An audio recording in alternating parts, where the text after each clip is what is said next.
Mariam, comment allez-vous? Sois la bienvenue. Oh, Awa Keita. A jumɛn don? Fila don wa yɔrɔ jumɛn don?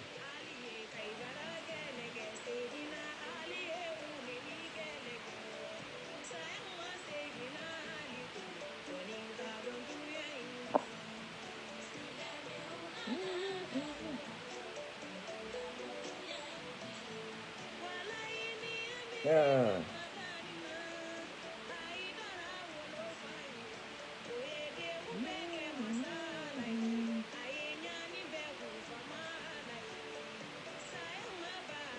Ah oui. Kosɛbɛ. I sara don min na o y'i ta bannen a la pewu.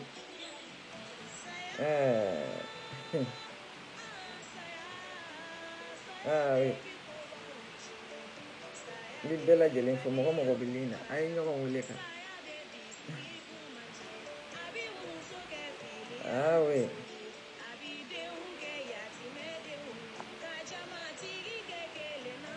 Wallahi.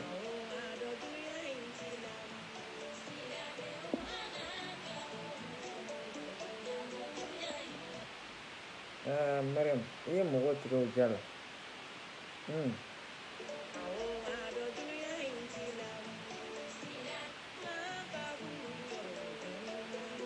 O ye tiɲɛ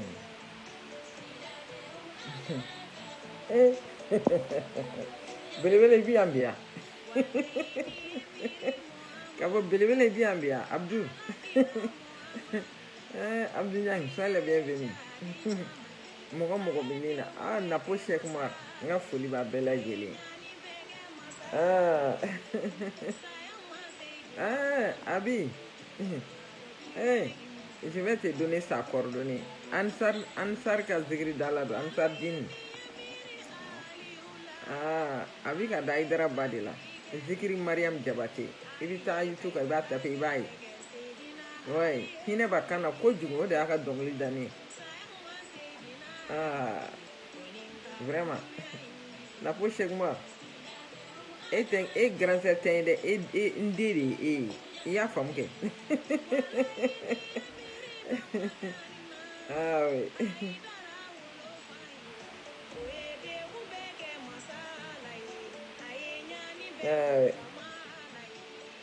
An k'u kɔnɔ dɔɔnin parce que il faut que an ka fɛn sigi i dɔw sanfɛ sinon a man ɲi quoi. An ka point sigi i dɔw sanfɛ. Voilà. Ah oui. Abisi, comment vas-tu? Et la famille? An famana minɛ kɔri baasi foyi t'i la.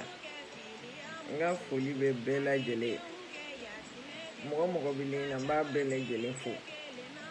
Mariam, e bɛ hakili to an ye dɔɔnin yanni baara ka so min bɛ fɛ n k'o fɔ. Awɔ. N ka foli bɛ bɛɛ lajɛlen ye. Mɔgɔ mɔgɔ bɛ nin na n b'a bɛɛ lajɛlen fo. Madu Siribe, affaire t'anw bolo. Il n'y a pas d'affaire. Affaire foyi de t'anw bolo. An bɛ balo min na dɔrɔn baara de. An tɛ balo affaire la. Affaire tɛ yen. N filɛ baarakɛyɔrɔ de la ten. Kɔri baasi foyi t'a la. Mɔgɔ mɔgɔ bɛ nin na n b'a bɛɛ lajɛlen fo. Presse bɛ den la bi. Abdou Niang a y'a bila n y'a ye mɔgɔ caman ka page kan. Makan Kone ale de tun ye presse mɔgɔw ka ɲɛmɔgɔ ye. Bon, deli tɛ n'a cɛ précisément mais n b'a dɔn n'a delila ka kuma.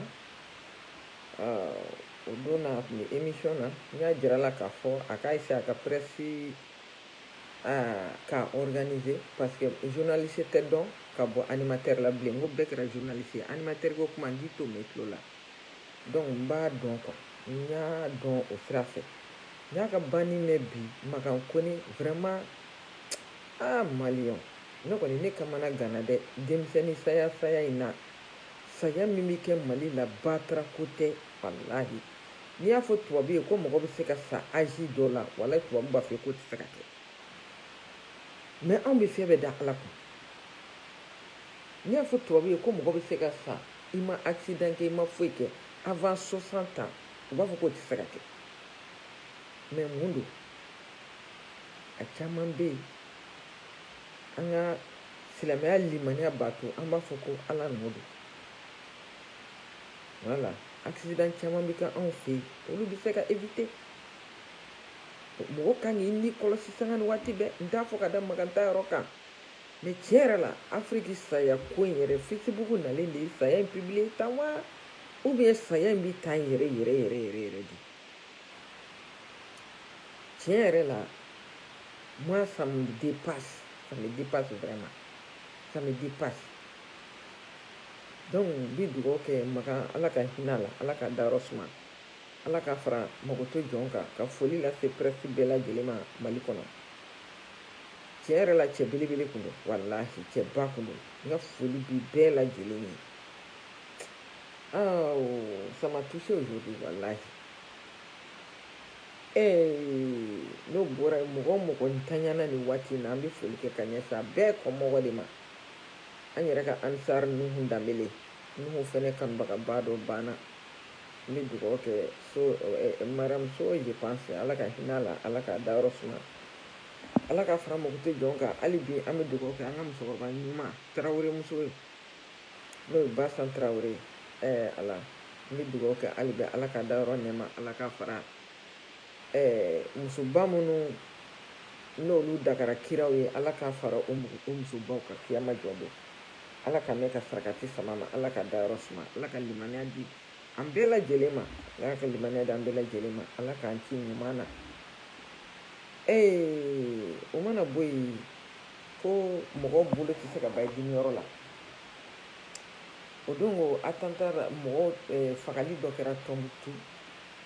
u taara marifa ci kamalennin 2 la bon n y'a ye Abdou fa n'o ye Mamudu Diko ye Abdou ka cɛkɔrɔba a bɔra a kumana fulakan na kɔrɔbɔrɔkan yɛrɛ don parce que a bɛ diɲɛ kan bɛɛ fɔ ne kɔni a ye kuma min fɔ n ti kuma ninnu dɔn n ti kuma ninnu bɛɛ kɔrɔ dɔn mais je sais que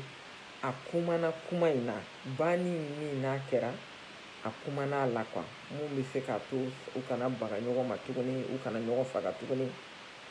Mamudu Diko n'o de f'i ye i jugu tɛ maa si Mali kɔnɔ seulement i ma jɔ i jɔyɔrɔ dɔrɔn de i ma jɔ i jɔyɔrɔ de la voilà i ma jɔ i jɔyɔrɔ la tu peux aller plus loin jusqu'à présent i bɛ se ka taa ɲɛfɛ hali bi n b'a dɔn a ma nɔgɔn dɛ mais i jija n y'o de f'i ye o fagali min ni balawu min bɛ Mali kɔnɔ a solution tɛ cɛsiri bolo k'a ban ni e Diko tɛ a solution tɛ cɛsiri bolo k'a ban ni e Diko tɛ maa si t'a dɔn ka tɛmɛ e kan min bɛ fɛ donc ne b'a ɲini fɛ hali bi tiɲɛ ka gɛlɛn dɛ a ma nɔgɔn tiɲɛ ma nɔgɔn tiɲɛ fɔli ma nɔgɔn donc ne b'a ɲini fɛ hali bi Diko i ka kuma ko ninnu bɛ se ka ban cogo min na i ka kuma an Mali tun bɛ cogo min na ka kɔrɔ ten Diko i ka kuma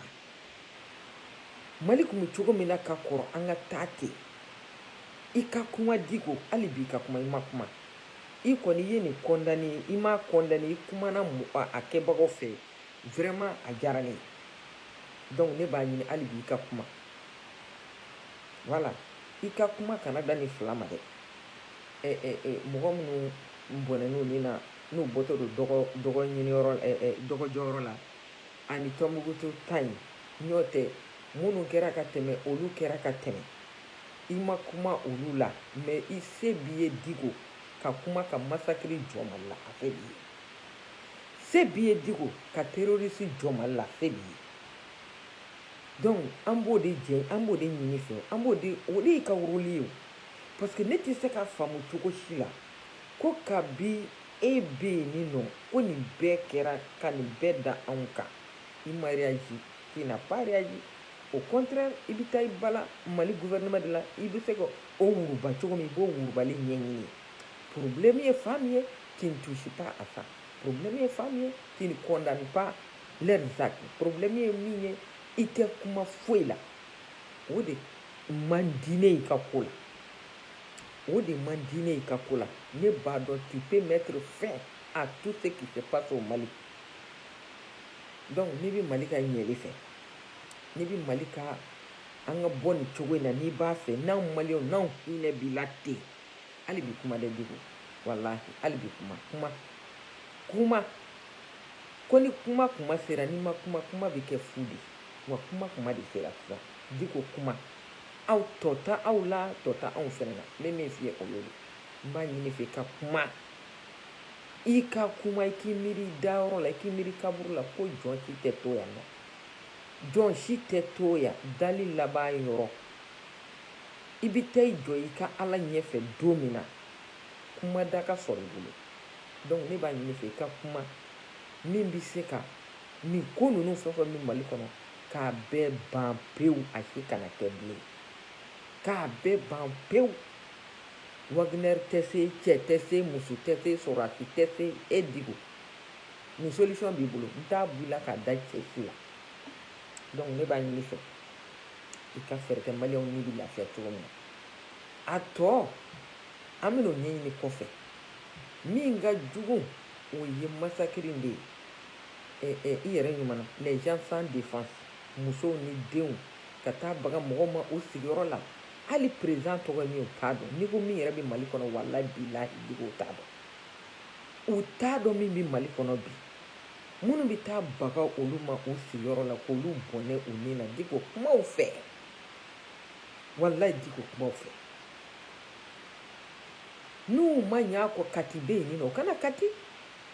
u ka fandanw to yen ne yɛrɛ Sali ka problème de ye o ye ne ka problème de ye o ye n'o tɛ le problème entre les politiciens le problème entre les c'est-à-dire entre les gouvernements et mɔgɔ ne ka sira tɛ nin si la parce que u si tilennen tɛ n da bɛ don politicien kelen min tun kuma la Mali kɔnɔ o da ye Sɛki Umaru Jara n'o bɔra la le reste c'est pas mon problème donc ne bɛ min ɲini Diko fɛ a ka fɛɛrɛ kɛ a ka ko bɛɛ jɔ a ka ordre di fɛn bɛɛ ka jɔ qu'on passe à autre chose e bɛ lafiya anw fɛnɛ bɛ lafiya an m'a ye terroriste ye jamana si avancé maa si mana nin cogoya la k'i sera ka sigi donc an b'a ɲini fɛ Diko hali bi ka kuma ka kow lajɔ voilà n'o bɔra yen ɲɛ bɛ arasa ka dulokikan minɛnen na u fɛ k'u t'a bila ko parce que ko Razibati ko Kawujimi taara Razibati fɛ yen awɔ ko Kawujimi taara Razibati fɛ yen mais ne ko maliyɛnw a t'a lajɛ a ka hakili kɛ ka baara kɛ dɔɔni n bɛ kuma minnu bɛ Razibati kan o ko la k'u t'a bila a ye fara ka bɔ Razibati la a ye fara ka bɔ Razibati la n'a sɔrɔla Razibati Kawujimi bɛ se ka Razibati don a donda fɛ kɛ Razibati tun bɛ don M5 la aw ye Razibati ye M5 la a y'a ye M5 la a y'a ka maa jumɛn ye M5 la donc ne Kawujimi taara Razibati fɛ yen o mɔgɔ dama min bɛ taa Razibati fɛ yen Kawujimi de ye mɔgɔ fɔlɔ ye ka taa Razibati fɛ yan aw ni ala cɛ Razibati bɛ fara cɛ ka coup d'état la aw ni ala cɛ Razibati bɛ fara cɛ ka maa gɛn ka bɔ pouvoir la aw ni ala cɛ o cɛ ye Razibati ala walahi ni maa ma di maa ye dɔrɔn u b'a fɔ k'a ɲɛ kasa dɛ n'o tɛ kasa tɛ ɲɛ la dɛ aw ni ala cɛ ka Razibati bɛ fara Kawujimi k'a ka délire la Kawujimi tɛ maa fara ɲɔgɔn ka yɔrɔ ɲini dɛ ayi Kawujimi tɛ maa fara ɲɔgɔn ɲini Kawujimi b'a dɔn il n'est plus crédible a kelen il peut pas aller loin donc a bɛ fɛ ka mɔgɔ dɔw de laɲini ka fara a yɛrɛ kan pour que ka se k'a don fɛn dɔw koli ji la ka se k'a ka laɲini dɔ sabati n'o de fɔ transition filɛ nin ye ne t'o ka foyi fɛ parce que anglais bɛ se ka min kɛ u ma taa yɔrɔ si rien ne bouge foyi an ye nin san kelen kɛ retard de la d'abord u y'a fɔ k'u bɛna école rénover ko 50 milliards 5 milliards ko ka Bamakɔ yɛrɛ école rénover école jumɛn rénover daminɛna o fɔli ni san cɛ o san joli safurulayi kalo joli a école jumɛn de rénover la ko fɛnw ka a tɔgɔ bɔra n kɔnɔ dɔgɔtɔrɔ wɔɔrɔ kɔnɔ ko sɔrɔsiw ka dɔgɔtɔrɔso ko sɔrɔsiw ka dɔgɔtɔrɔso ko 27 milliards ko 400 lits ni yɛrɛ yɛlɛ ko kuma de 27 milliards de batara wari ko bɛ taa kɛ ka 400 lits dɔgɔtɔrɔso dɔrɔn labɛn o batara wari n tɛna n da don o yɔrɔ la mais a y'a jumɛn daminɛna a jumɛn kelen daminɛna depuis ninnu nana je sais pas u bɛ ka min kɛ wari la ne kɔni t'a dɔn dɛ walahi fo n'a ɲɛna ne ma ka ne informer ne t'a dɔn u bɛ ka fɛn o fɛn kɛ wari la fɛn minnu nana bientôt ils vont 2 ans budget ti voté foyi tɛ kɛ wari bɛ ka taa yɔrɔ o yɔrɔ mɔgɔ si t'a taa yɔrɔ dɔn ala de bɛ mali ka wari taa yɔrɔ dɔn fonctionnaire kɔni bɛ ka sa à part ça moi je sais pas wari bɛ ka kɛ min ye donc o mana bɔ yen je sais pas comment u b'a fɔ ko ka transition de prolonger donc o yɔrɔ de la an ka foli belebele bɛ CEDEAO ye CEDEAO ko ko u ka élection kɛ k'u ka élection kɛ aw tɛ se ka 26 mars 91 aw da de ko ka na ni démocratie ye ko sɔrɔdasi fanga k'a t'a la ko ka na ni démocratie ye ko mɔgɔw de sara démocratie nɔfɛ ko ni mɔgɔ min bɛ fanga ɲini k'i ka taa ɲini urne kɔnɔ démocratie de o démocratie de y'o kofɔ démocratie nana n'o de ye donc aw tɛ se ka o démocratie kelen k'a b'o da k'o kantigɛ ka sɔrɔdasiw to fanga la sans élection ni rien donc n bɛ segin kɔ ka na kaw jimi a tɛ se ka rasa don da si fɛ kaw jimi tɛ se ka rasa don da si fɛ est ce que aw bɛ rasa dɔn ka kaw jimi aw bɛ kaw jimi dɔn ka rasa bɔ aw bɛ kaw jimi dɔn ka rasa bɔ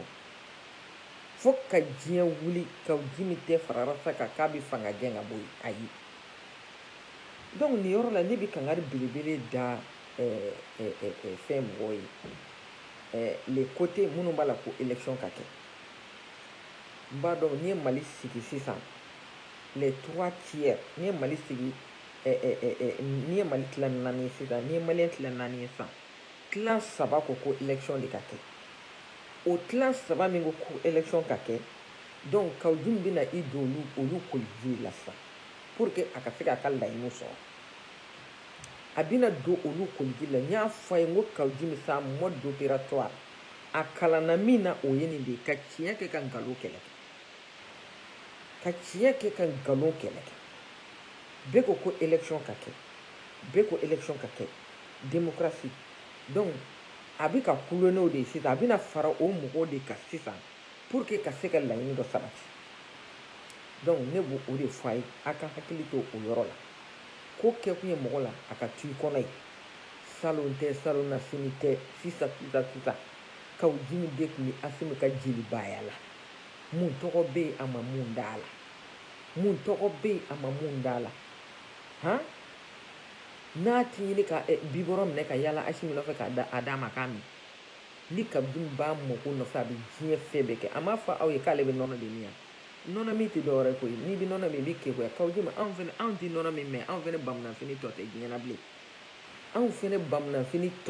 na bilen ko surukuba ko jɔnni ka kegun k'a caman kɛra min na an kɔni tɛ nɔnɔ min anw man kegun dɛ mais i ye dama min kɛ a bɛ yen nɔ an ɲɛ b'a la c'est à dire a leçon bɛ maliyɛn bɛɛ kunna maa si tɛ ɲinɛ a kɔ fo ni min y'i tugu c'est à dire aw ni ala cɛ e kaw jimi e ni ala cɛ e de y'i sigi yan nɔ wa ka ala kale ka a nabi kale ka diɲɛ kale ni jugu bɛ kɛ ko IBK bɛ gɛn ka bɔ fanga la IBK bɛ taa o ye mun ye e ka o acte a bɛ mun jira tu es antidémocratique kaw jimi problème fɛn o fɛn bɛ démocratie nɔfɛ bi e nɔ b'a la c'est-à-dire mɔgɔ on peut pas haïr quelque chose ka fɛn haramu ka tila k'a daga dɛ IBK mana ta cogo cogo la IBK est un président démocratiquement élu kaw jimi e ye IBK gɛn ka taa ka na ni coup d'état ye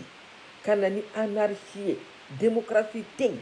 o sababu bɔra e la qui a été l'auteur ni ko n bɛ kuma l'auteur principal de toutes ces choses là donc o kɛlen ko k'o ban e kaw jimi kelen de bɛna tuguni ko démocratie ko kuma o kuma tu veux quoi au juste i bɛ mun nɔfɛ ne tɛ se k'e jate ne tɛ se k'a fɔ k'e bɛ démocratie fɛ dɛ ayi e tɛ démocratie fɛ e bi fɛn o fɛn fɛ o y'i ka intérêt ye e bi fɛn o fɛn fɛ o y'i ka laɲini ye o bi sabati sira o sira kan Kawujimi bɛ t'o sira kan ka taa tiɲɛ minɛ ka sɔrɔ ka nkalon kɛlɛ k'a duguma n'a ye donc ne b'a fɔ maliyɛnw ye an y'a janto an yɛrɛ la ni ala ye diɲɛ maa o maa ci ka tugu Kawujimi kɔ ka ninnu gɛn ka bɔ yen a y'a to ni CEDEAO cɛ a y'a to o ni CEDEAO cɛ o ni CEDEAO b'a ɲɛnabɔ a y'a to ni CEDEAO cɛ n'a bi bɔ a ye bɔ a yɛrɛ ka bɔli la a kana diɲɛ maa si fɔlɔ ta bɔli kala M5 min sigira M5 de bi ye jamana bila problème na bi M5 de Mali bila problème na bi donc o M5 min sigira n'a fɔra ko Kawujimi kana o ɲɔgɔnna wɛrɛ kɛ tuguni ka tila ka ninnu fɛnɛ gɛn ka bɔ yen tuguni o tuma an bɛ taa min an b'an si kɛ maa gɛn na wa ka taa kɛ ni min ka laɲini ma sabati dɔrɔn o bi fanga talo ka bɔ yen ni min ka laɲini ma sabati dɔrɔn o bi fanga talo ka bɔ yen donc aw bɛ fɛ o ka anw bonya cogo di c'est-à-dire vous nous donnez quelle image devant le monde entier a bɛna image jumɛn di anw ma un pays sauvage jamana min t'a da bɛ min fɛ un pays sans vergogne c'est-à-dire un pays qui n'a pas de personnalité qui n'a pas de dignité un pays qui ne se soucie pas de son avenir aw bɛna anw ko jamana di a ka intérêt ni ninnu nɔfɛ a ka intérêt ni ninnu nɔfɛ transition bɛ yen a bɛ yen hali n'a bɛ prolonger mɔgɔ wɛrɛw de bɛ na a bɛ prolonger n'olu ye parce que an b'a dɔn ninnu tɛ se ka foyi kɛ bilen ninnu kɔni b'u kari-kari la ni groupe in b'u kari-kari la donc k'a fɔ de ni ko Kawujimi de bɛna ka na nunjuru minɛ tuguni ko misiw ka tugu a kɔ tuguni ka bɔ ka ninnu gɛn haya dɛ hayiwa dɛ ni diɲɛ maa o maa sɔrɔla Kawujimi nɔfɛ talon na tuguni Arasata kɔni ne tɛ jɔrɔ o la yan ne tɛ jɔrɔ Arasata la fo ka Kawujimi sa a tɛ se ka Arasa minɛ k'a jɔ a dingɛ da fɛ parce que Arasa tigɛlen don Kawujimi na a tigɛlen don Mamudu Diko la a tigɛlen don dɔ wɛrɛ a y'a bɛɛ cité donc Arasa ye cɛ min je sais qui il est qui il est u tɛna sɔrɔ k'a don dingɛ fɛ diɲɛ kɔnɔ ko Arasa de bɛna bila u ɲɛ kan ka taa ko démocratie ko kɛlɛ est-ce que Kawujimi peut nous dire qu'il est démocrate quelqu'un qui a lutté contre la démocratie un président démocratiquement élu k'o ka fanga wuruba k'o gɛn ka taa ka coup d'état k'o la c'est-à-dire ni ala ye nin ko in ɲɛ jira maliyɛnw na diɲɛ don o don walahi an bɛ taa an kunfɛ an bɛ taa an kunfɛ avec certains milliers kaba ala ka diɲɛ da ni démocratie ka fanga sɔrɔli tɛ diɲɛ yɔrɔ si la un président civil ne peut pas combattre son armée a b'a kɛ ni jumɛn ye a tɛ se donc ni a ye ala minɛ k'olu gɛn ka taa o e bɛna i jɔ Kawujimi k'e bɛ démocratie ko kuma fɔ jɔnni e bɛna se ka e bɛ démocratie ko kuma fɔ jɔnni Kawujimi toi tu n'es pas démocratique e kana kɔni k'e bɛna démocratie ko kuma fɔ kɔni o kɔni ye dɔrɔn n bɛ na dɔrɔn ka mɔgɔw tal'u hakili la n bɛ laɲini dɔ ɲini n k'o sɔrɔ yen Arazbach fais gaffe fais beaucoup attention n ko mɔgɔ sifa dɔ yɛrɛ bɛ yen i n'u kana ye ɲɔgɔn fɛ yɛrɛ o ye Kawujimi n'a ɲɔgɔn de ye mɔgɔ dɔw bɛ yen n'olu kana ye ɲɔgɔn fɛ de ninnu kan ka to yen de n tulo b'u ka mɔgɔ dɔ fɛ ka video la ko Sogɛli ni Madame Sikɛtiso a n'o man di ani nin man di ani Sɛki Umaru man di ani nin man di ani nin man di k'olu bɛɛ ye M5 mɔgɔ ye o tuma aw de ma Sogɛli di yan ou bien o fana ye nkalon de n'a fɔra ko M5 bɛn'a kan de ko ka Sogɛli di ko donc ko premier ministre k'o taara M5 kɔnɔ donc a bɛna fɔ sisan ko Sogɛli ni nin man di Sogɛli ni nin man di Sogɛli ni nin man di a talen quoi n'a fɔra ko aw de y'a di aw m'a di yan aw de m'a di yan Mali bɛ problème min na bi mun don aw M5 kɔ aw M5 kɔ aw bɛ tila ka n'a jɔ sisan ko démocratie ko kuma est ce que a bɛ malo n'a bɛ malo aw kan ka démocratie ko kuma fɔ aw kan ka démocratie ko kuma fɔ M5 n'aw bɛ malo démocratie ko kuma man ka bɔ aw da kɔnɔ aw de ye président démocratiquement élu k'a to a ka mandat ban yɔrɔ la k'a gɛn ka bɔ yen n'aw bɛ démocratie ko aw b'o kɛ yan aw tɛ démocratie ko dɛ aw nin bɛɛ la aw b'a ka intérêt dɔrɔn de kɔ ni intérêt ninnu menacé la dɔrɔn a bɛ wuli k'a jɔ ka fɔ a bɛ fanga ta ka bɔ yen ni walahi a tɛ nin bɔ yen nɔ coup d'état tɛ kɛ ninnu na ni militaire ninnu kɛ a tɛ ninnu bɔ diɲɛ na wala ne b'a ɲini politicien fɛ a ye fara n'a ma ɲɛ k'a bɛ fara ɲɔgɔn kan a politicien dama ka fara ɲɔgɔn kan a kana fara ninnu kan diɲɛ kɔnɔ emisɛnki mɔgɔ kɔrɔ ninnu walahi a kana fara u kan ils ne sont pas démocratiques u tɛ jamana ko la u tɛ foyi la han Gandhi e de b'i jɔ ko olu kan ka ko minnu ye kɛlɛ kɛ k'olu kan ka récompenser komi e ma deli ka bɔ Mali da fɛ maa ti jigi e la Gandhi maa ti jigi e la e ma deli ka bɔ Mali da fɛ peut-être e ka capitale dɔɔni dɔrɔn ye Bamako ye sinon n bɛna f'i ye cogo min a tɛ jamana tɛ diriger ten dɛ k'a fɔ a ɲɛ t'a la a ye Mali k'o jamana modèle de ye k'a di an ma a ye Mali k'o jamana modèle de ye k'a di an ma a ye Mali k'o jamana modèle de ye k'a di an ma jamana min c'est-à-dire i t'a dɔn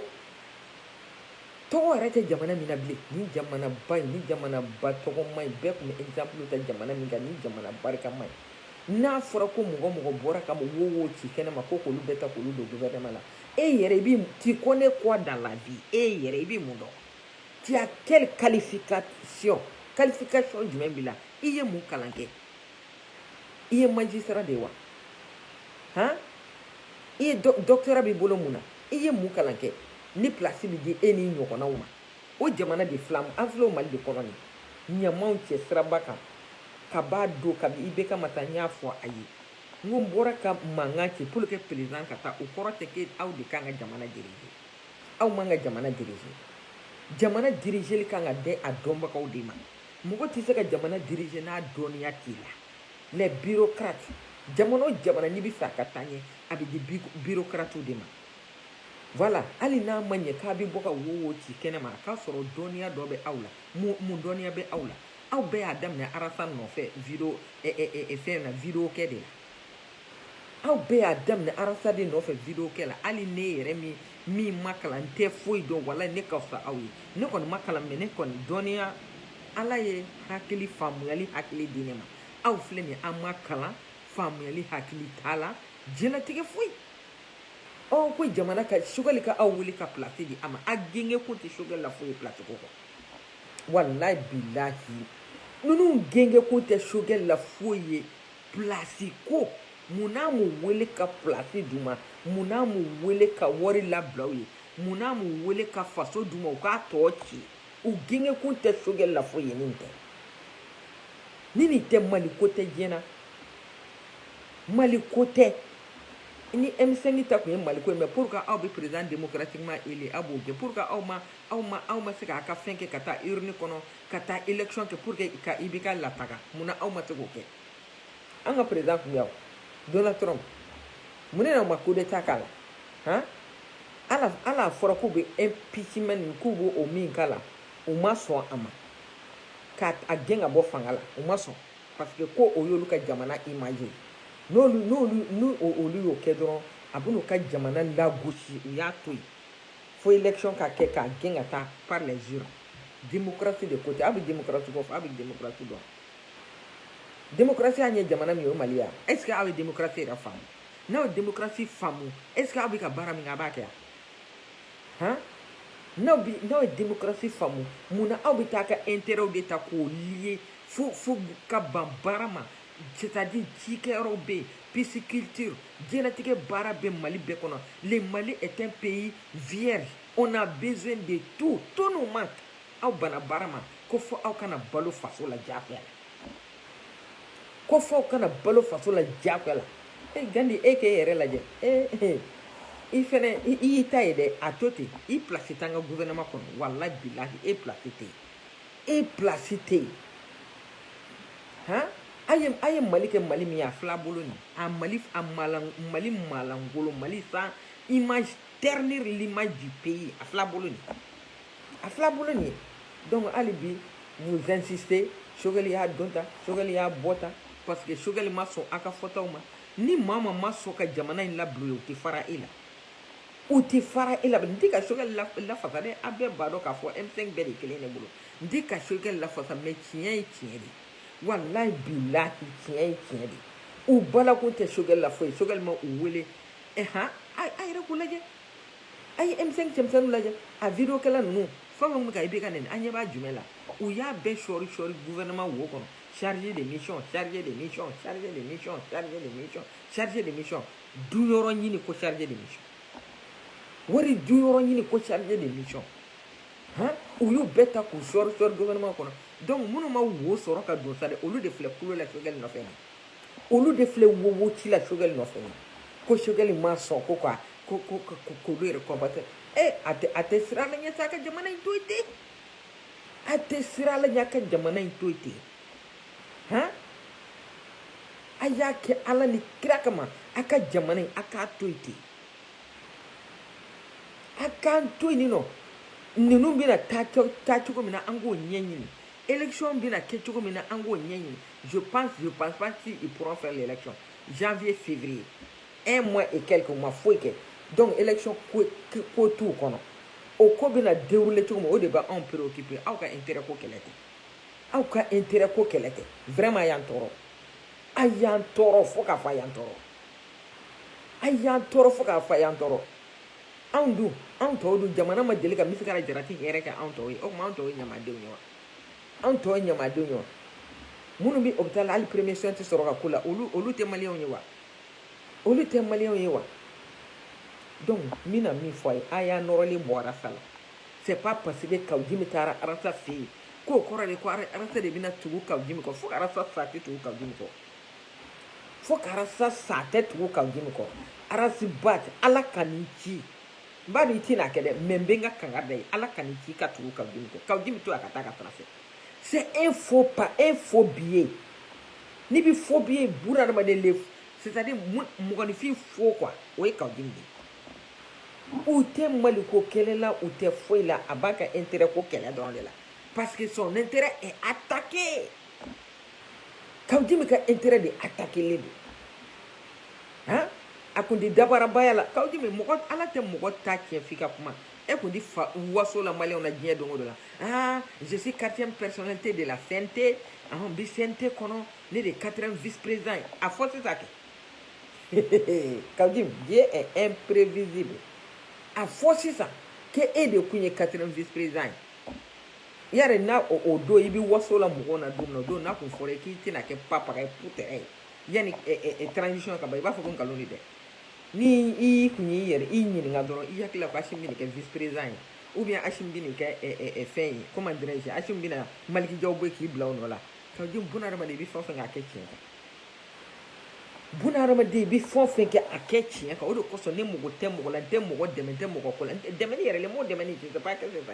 ça signifie mentir ka dokan kan galo ke ka do la se ni nyake ala kan tachi wallahi galo ke ka dola se ndake je kono donc kawjima twanga dome malion faites attention kawjimi mugo minga rassembler au te kawjimi mugo minga malion faranyo ka au te kawjimi munu bala kanga faranyo ndenge jarol yi ka video la jebi mugo te se ka faranyo malien te se ka faranyo mugo hakili au tekeli dogo faso ko dogo intérêt ko kele de kachani faso ko kele i yakila ni mugo akila tikele no tseka faranga i do tay mugo ko kele do tay faso ko kele do tay intérêt ko kele malik la le meni sabade nyogati donc ako ko lu mugo ka fara ami faranga togo ambi faranga togo di ate anti se ka faranga Dieu ka wuli intérêt kele te gutino ka intérêt kele dabla fonu dappa ko naka boala ina fo ka jimi dappa ko ni flo ka botulu la to komi abo wuli ka jode la clé flena ka nora beba ka ke ina fo ko saheli bakoron no la kemete a noro beba ne do aka fo ka jimla fo masa ala de jimi bobuna da madela kawjimi yesuguba bazari si bedo ka ba fa no kawjimi iye ni doron di ala folo wallahi iye ni doron di ala nay ma soro ni sa ba sabato ni gingo tigila donc kawjimi veut se ressusciter c'est-à-dire abi ni makara de la bi se ka wuli sesani abi ashimi to ko me adabli abi ashimi to ko fobli kawjimi abi ashimi to ko me adabli aya jeli ba la bli donc k'aw jëm ni dimi donna maa la don min na n'i ko k'i b'a bɔ don i bɛ dɔ wɛrɛ fara kan dɛ awɔ dimi mana ju i la n'i ko k'i b'a don a bɔ o don i bɛ dɔ wɛrɛ fara kan c'est-à-dire denmisɛnnin ninnu tigɛra aw la de u tigɛra a la fo k'u to a kɔfɛ a y'u don diɲɛ da bɛɛ fɛ a ye denmisɛnnin ninnu don diɲɛ da bɛɛ fɛ Asimu Maliki Jaw jɔnni yɛrɛ Kamara u mɔgɔ 5 n bi tɔw tɔgɔ dɔn aw ye denmisɛnnin ninnu don diɲɛ da bɛɛ fɛ bravo à vous la gente bravo à vous n'a kun ma a yɛrɛ bɔ ninnu bolo sisan kun b'a sɔrɔ u y'a don kaso la a bɛɛ ni Ala cɛ n'a kun ma a yɛrɛ sɔrɔ k'a bɔ ninnu bolo sisan kun b'a sɔrɔ ninnu ye aw don kaso la parce que ninnu mana ni aw ye dɔ wɛrɛ la pour que ka se ka u nana ni aw ye dɔrɔn aw ka sogo minɛ a bosobaw ye n'aw nana aw bɛ sogo minɛ olu bɛ a boso ka taa n'a sogo ye donc aw ta bɛ kɛ wolo ni sen ninnu ye u y'a dabɔ o de kama mais o de ma se ka ɲɛ sɔrɔ kɛlɛ kun de ye nin ye an b'a dɔn min bɛ sen na koyi an tɛ kuma kɛ mais an b'a dɔn min bɛ sen na ne kɔni fo ka diɲɛ wuli ne ti transition labila k'aw dimi fo ka diɲɛ wuli n tɛ transition labila k'aw dimi walayi bilahi n tɛ transition labila ye n'o de fɔ n k'a ka kɛ fasoko kɛlɛ ye a kana kɛ maako kɛlɛ ye n'i y'a kɛ maako kɛlɛ mɔgɔ ninnu tɛ to yɔrɔ kelen na u tɛ to yɔrɔ kelen na n'u t'u ka intérêt kɔ bi u bɛ mɔgɔ dɔ kɔ k'o lafasa nkalon kan n'u t'u ka intérêt kɔ bi u bɛ mɔgɔ dɔ kɔ k'o lafasa nkalon kan faso tun tɛ bouger faso b'a nɔ la a ye fasoko ta k'a da ni kasa ni maliyɛnw a ka maako ni mɔgɔw ka intérêt a k'a défendre to yen a ka mɔgɔw ka intérêt ni mɔgɔw défendre a k'a to yen a ka maliko ta k'a da ni kan a ka fasoko ta k'a da ni kan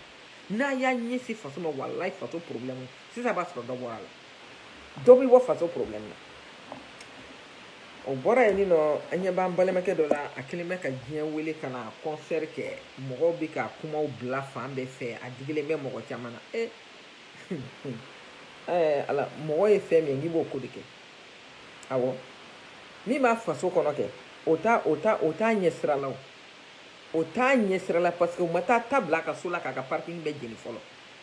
voilà min b'ale faso kɔnɔ o t'ale ɲɛ sira foyi la c'est pas son problème voilà o t'ale ka foyi ye marakala ni ɲɔnɔ bɛrɛ t'u cɛ o mun ye ɲɔnɔ sɔrɔ a bɛ se ka marakala sɔrɔ ala k'an kisi donc n'i y'a ye e ni ala aw ni ala cɛ kunkolo bɛ mɔgɔ min na quelqu'un qui réfléchit mɔgɔ min b'a yɛrɛ kalama aw ni ala cɛ mɔgɔ min b'a yɛrɛ kalama e faso kɔnɔ o taara ta bila mɔgɔ 30 fɔlɔ k'u jeni denmisɛnninw ni fɛnw hali o ma kalo bɔ fɔlɔ e bɛ taa ka taa diɲɛ wele ka n'o jɔ i faso da la c'est-à-dire minnu yɛrɛ nana i ka concert la u tigɛlen de ju la ko n'i ye cɛba ye yɔrɔ o yɔrɔ ko musoba de b'a kɔfɛ mais n'i ye cɛ malangolo fɛnɛ yɔrɔ o yɔrɔ a bila i kunna ko muso malangolo fɛnɛ de b'a kɔfɛ a bila i kunna ko muso malangolo fɛnɛ de b'a kɔfɛ sinon waritigiw bɛ Mali la olu bɛ se k'e sara kalo la a bɛɛ ne ni ala cɛ a baden de ye n y'a f'i ye n t'a da jɔyɔrɔmɛ ninnu tɛ dɛ n tɛna jɔyɔrɔmɛ ninnu tɔgɔ fɔ n tɛna mamala tɔgɔ fɔ o yɔrɔ la n bɛ mamala fo a ye cɛkɔrɔba ka so ban faso n ka so ban k'a d'a ma n bɛ mamala fo ka baroni ganbi fo n'o ye n yɛrɛ burankɛ ye ka baroni fo ka mamala fo mɔgɔ o mɔgɔ bɛ Mali kɔnɔ n'i bɛ hinɛ fantanw na i ka nafolo la vraiment ne ka foli belebele b'i ye ne ka foli belebele b'i ye mais nafolo sɔrɔla cogo min a bɛ taa ten de dɛ awɔ nafolo sɔrɔla cogo min na a bɛ taa ten de n'i ye fɛn min sɔrɔ file fiyɛ la n'u y'u da mɔsɔn u bɛ taa n'a ye donc nafolo filɛ nin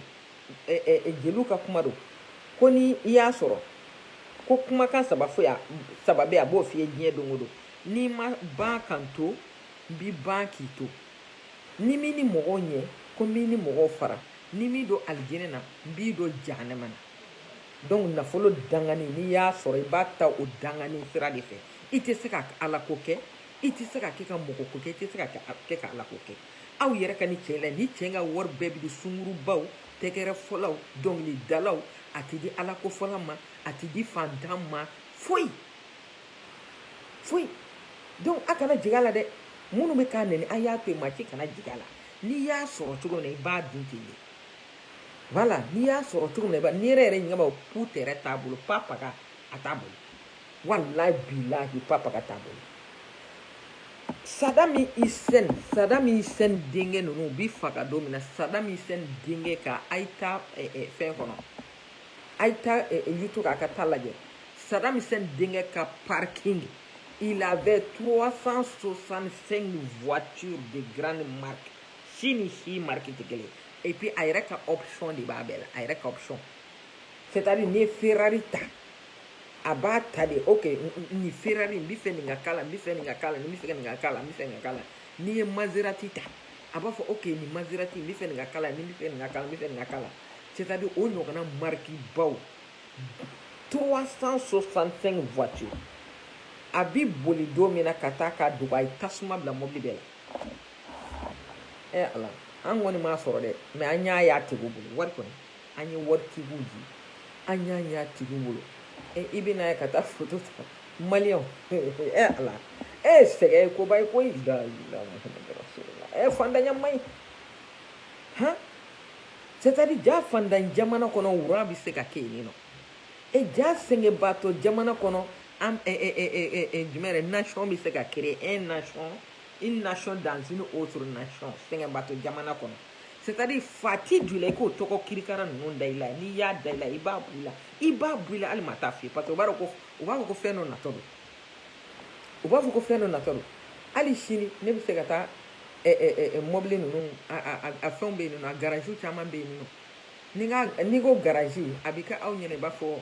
mécanicien bɛ yɔrɔ min na o tɛ o yanni parking ninnu u caman bɛ yan i bɛ don a kɔnɔ i n'a tigiw bɛ kuma a bɛ photo ta a b'a jɔ a bɛ photo ta i bɛ don a kɔnɔ u b'a wuli ka d'i ma i bɛ don a kɔnɔ cogo min ka di ye o ye koba de ye yan o ye koba de ye yan my god Américain ɲuman na masa ala hinɛ maliyɛnw na ko i ka anw bɔ nin ignorance la ala hinɛ maliyɛnw na i k'anw bɔ nin ignorance la mɔgɔ kana se i kana se ka mɔgɔ kana diɲɛ yaala yara anw tɛ dɛ fo ka diɲɛ wuli ma a tɛ se ka anw mugu tɛ maa la o anw mugu tɛ maa la maa tɛ ne impressionné je m'en fous maa t'anw impressionné parce que anw ye min ye o b'anw bɔ anw ye min ye diɲɛlatigɛ la wari ma sɔrɔ kɔni mɛ an ye diɲɛ ye ka diɲɛ dɔn parce que diɲɛ dan de ye yan diɲɛ dan de ye yan awɔ mɔgɔ caman b'a fɔ ne filɛ nin ye ça me fait 18 ans ma deli ka bɔ Amérique da fɛ ka taa diɲɛ dugu si la parce que a tɛ ne yɛrɛ kunna ko dugu wɛrɛ bɛ yen bilen a tɛ ne kunna ko dugu wɛrɛ bɛ yen donc maliyɛnw i bɛ se k'olu de impressionné maliyɛnw de hinɛ bɛ ne na walahi bilahi maliyɛnw hinɛ bɛ ne na dɛ walahi bilahi ni n ko maliyɛnw hinɛ tɛ na n ye nkalon tigɛ parce que sɛgɛn man ɲi quoi ko dugu fitinin gorobinɛ y'a sɔrɔ man go sɛgɛn man ɲi dɛ ko fitinin dɔrɔn a bɛ complexé ko fitinin dɔrɔn a bɛ complexé a y'o dabila ni fɛn ninnu si tɛ koba ye walahi ninnu si tɛ koba ye o donc o ye kacikɛla ye ɔrɔki wa ɔrɔki ɔrɔk wa ɔrɔk bien ɔrɔki a yɛrɛ ka mobili min n'a bɛ boli n'a ye dɛ double cabine 4x4 c'est-à-dire olu bɛ mobili dilan n'u ka option de a y'a ta k'a d'a ka fan dɔ ma a y'a ta a bɔra kɔnɔ k'a d'a ka fani ma o ka o mobili ça c'est des millions de dollars parce que a yɛrɛ ka option de b'a la k'a ta k'a d'a ka fani ma e bɛna mun fɔ anw ye han e bɛna mun fɔ anw ye e m'a ye mamala ni baro ni gambe olu t'u yɛrɛ bila e ta la ba min bɛ kasi minɔgɔ t'o la o waritigi yɛrɛ t'a yɛrɛ jira o walahi bilahi waritigi t'a yɛrɛ jira han dɔ ma sɛbɛn o don ko Serena Williams ko Lebron ko k'a k'ale den wolo 1 milliard de dollars 1 milliard de dollars k'a di muso ma k'a k'a den wolo e bɛna mun fɔ anw ye